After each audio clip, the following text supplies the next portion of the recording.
Kajing wanar sinjong me ko kenra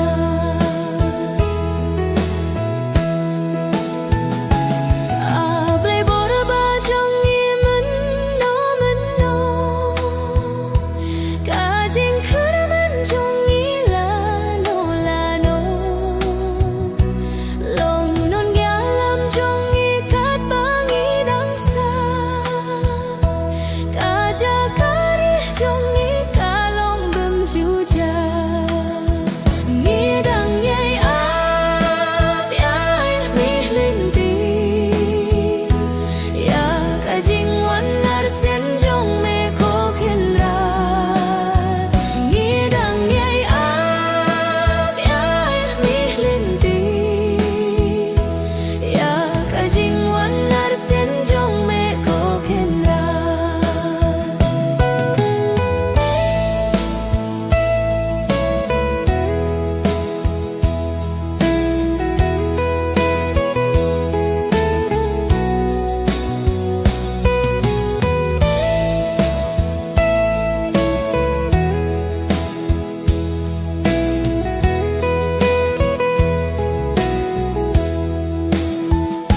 Jesu melawat yang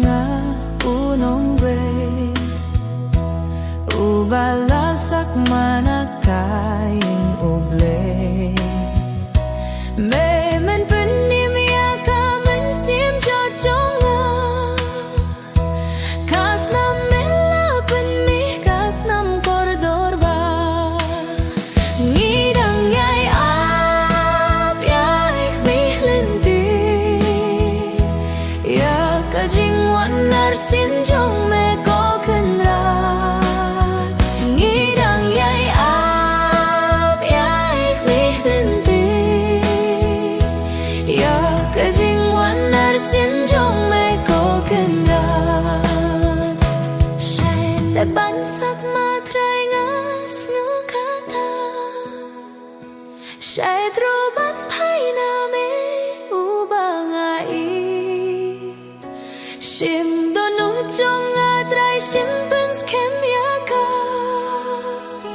Bangan ithun bat me akin rat bapa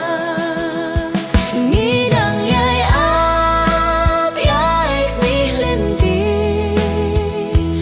Ya kajing wan